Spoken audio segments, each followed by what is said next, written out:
महात्मा ज्योतिराव गोविंदराव फूले एक भारतीय समाज सुधारक, समाज प्रबोधक, विचारक, समाज सेवी, लेखक, दार्शनिक और क्रांतिकारी कार्यकर्ता थे।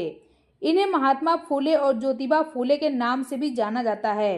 सितंबर 1873 में इन्होंने महाराष्ट्र में सत्यशोधक समाज नामक एक संस्था का गठन किया।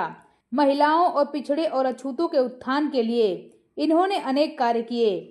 समाज के सभी वर्गों को शिक्षा प्रदान करने के ज्योतिबा फूले प्रबल समर्थक थे।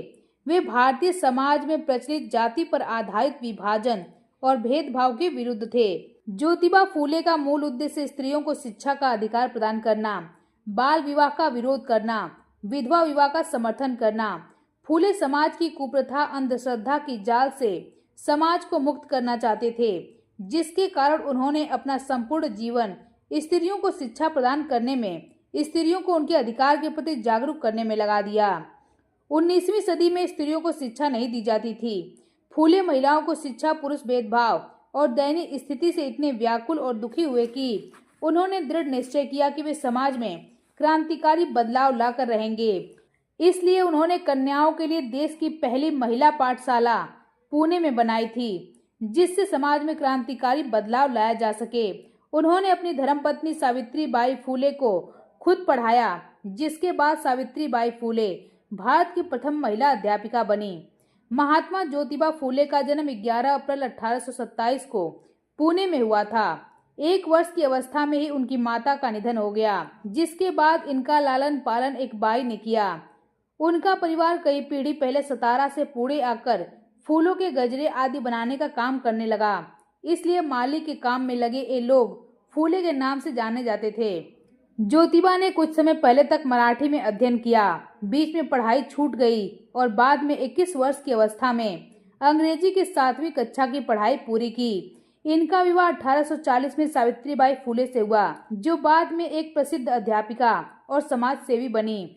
ज्योतिबा को संत महात्माओं की जीवनियां पढ़ने में बड़ी रुचि थी। उन्हें ज्ञान हुआ कि जब भगवान के सामने सब नर नारी समान है तो उनमें ऊंच नीच का भेद क्यों होना चाहिए। स्त्रियों की दशा सुधारने के लिए, उनकी शिक्षा के लिए ज्योतिबा ने 1848 में एक स्कूल खोला। यह इस काम के लिए देश में पहला विद्यालय था। लड़कियों को पढ़ाने के लिए अध्यापिका नहीं मिली तो उन्होंने कुछ दिन स्वयं यह काम करके अपनी पत्नी सावित्री को इस योग्य बना दिया कि वो बाकी लड़कियों और महिलाओं को पढ़ा सकें। लेकिन ये काम उतना भी आसान नहीं था जितना लगता था। इसके लिए ज्योतिबा फूले और सावित्रीबाई फूले ने एक लंबा संघर्ष किया। ना जाने कितनी ताने और यातनाएं सही, लेकिन जब दोनों नहीं रुके तो उनके पिता पर दबाव डालकर पति पत्नी को घर से बाहर निकलवा दिया गया। इससे कुछ दिन के लिए उनका काम रुका, पर शीघ्र ही उन्होंने एक के बाद एक बालिकाओं के 3 विद्यालय खोल दिए। निर्धन और निर्बल वर्ग को न्याय दिलाने के लिए ज्योतिबा ने सत्यशोधक समाज 1873 में स्थापित किया।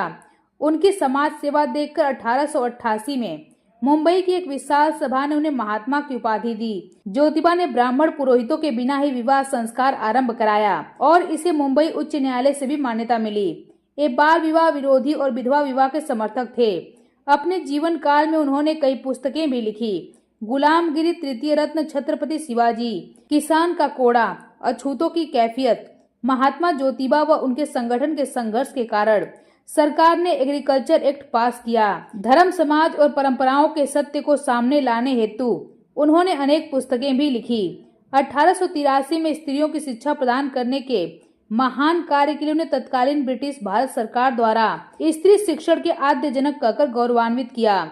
28 नवंबर 1890 को ज्योतिबा की मृत्यु हो गई, लेकिन उनके द्वारा किया गया काम आज भी लोगों के लिए एक प्रेरणा बना हुआ है।